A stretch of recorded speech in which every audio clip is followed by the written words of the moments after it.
Айке, көргізгі. Давайте. Отырла, то тегізеп тұрбайсыңдар ғой? Прямой выходишь? Да, прямой açıp атабыз.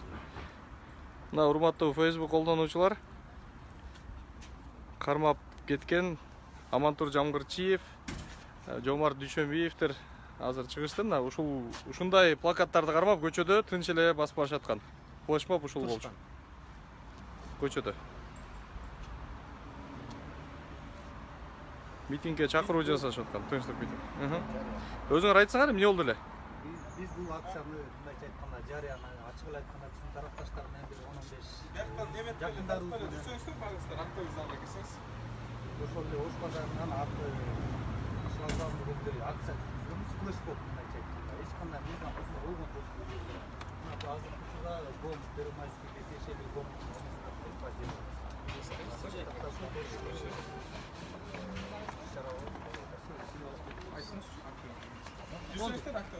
Yok bitti. Bitti bitmez. Niye bitti? Advokat değilsin. Burada просто Koydum. Özünü taktap koyuyoruz.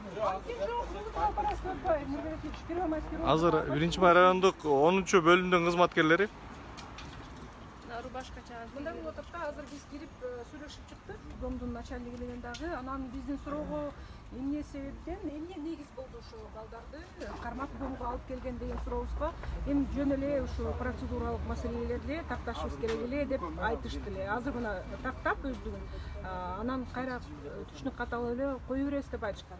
Бирок азыр мына ушу 10-башкармалыктын дагы кызматкерлери келди. Башчысы келди, начальниги, анан эмалар азыр айтып жатат. 1-май райондук пробага алып барышыбыз керек деп. А эмнеге десек, эми Амантур Жамгырчиев плакат менен ушу 1-май райондук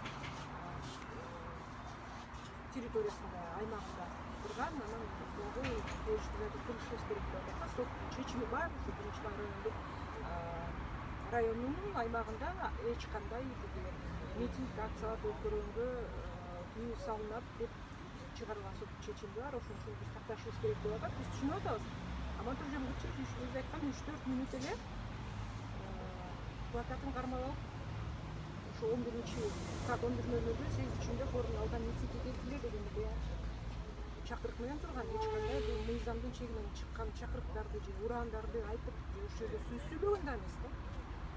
Азыркы түшүнчө да бул жөн эле азыр саясат болуп жатат да. буга чейин Бишкек шаардык мэриясы жанагы митингдерге тыюу салуу боюнча сунуш берип, анан кийин ал аябай коомдук кызуу талкуу жаралганда мэриянын аппарат жетекчиси Балбак Төлөбаев эч кандай тыюу болбосун, мораторий киргизгенге акыбыз жок экенин, бул баягы конституциялык укук экенин айтып кеткен да.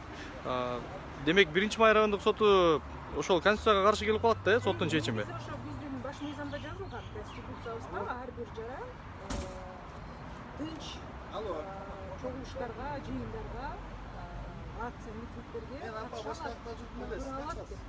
Анан ошондой биздин баш мыйзамды тебелеп сыйлаганды кылып атышпайбы? Муну кандай түшүнсө болот? Демек, ушу баш мыйзамды туготуп да коюшпайт деген сөз да бул.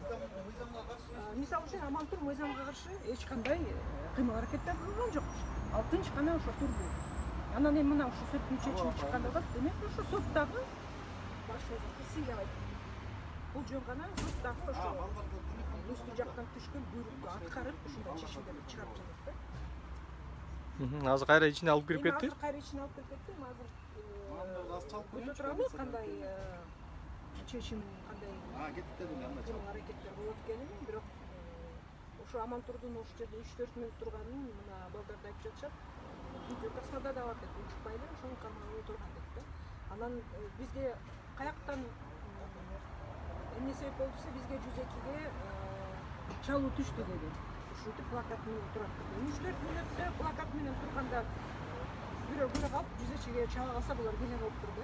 Ушунчалык оперативдүү, ушунчалык оперативдүү. Эми башка ушу кылмыш иштери болуп атканда ушундай оперативдүү иштесе гана биздин милиция кызматкерлери да. Анан ушу бир бала плакат менен турат, КСДП партиясынын мүчөсү, саясий кеңештин мүчөсү дегенге булар 3 мүнөттүн ичинде келе калып биякат кетип жатышат. Бул эми белгилүү иш болуп жатпайбы. Булар дагы бир жолу ушу тастыктап жатат. КСДП, биз мурда да айтканбыз, КСДП партиясынын мүчөлөрү кысымга алынып жатат. Укук коргоо органдары тарабынан аркасыларынан андуулар, ишоолор болуп жатат деп. Мына эми мында бүгүн ушуну ушул фактыны далилдеп эсептесе болот да. Азыр эми турат.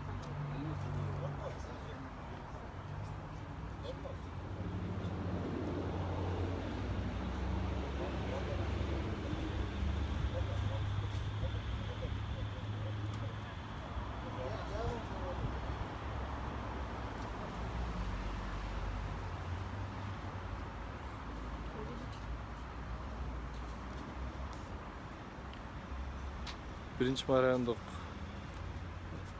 ички иштер башкармалыгынын 5-шаардык милиция бөлүмү ошол жерге алып келген.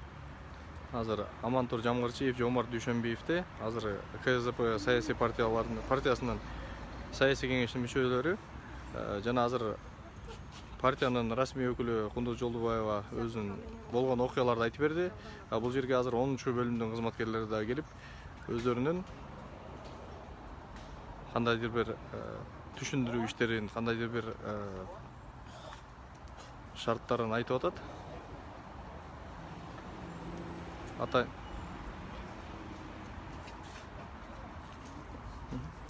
Ичине кирип эмне кылдыңыздар, Нурбек мырза? Ичине кирип эмне кылдыңыздар? Бул кирип азыр жана 3 плакаттын кайтарып бергендиги жөнүндө тилкат жазып берди. Анан мына чыктык. Биздин ал тиги жарыя жазылган плакаттарды алдык кайра. Башында алып коюшкан да? Башында алып коюшкан. Ошол баягы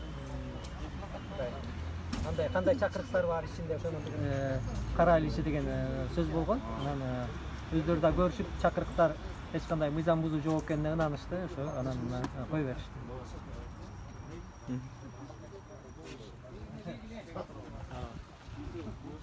Биринчи райондук роодун 10-бөлүм кызматкерлери. Рахмат, урматтуу Facebook колдонуучулар. Түз эфирде ушуну менен жыйынтыктайбыз.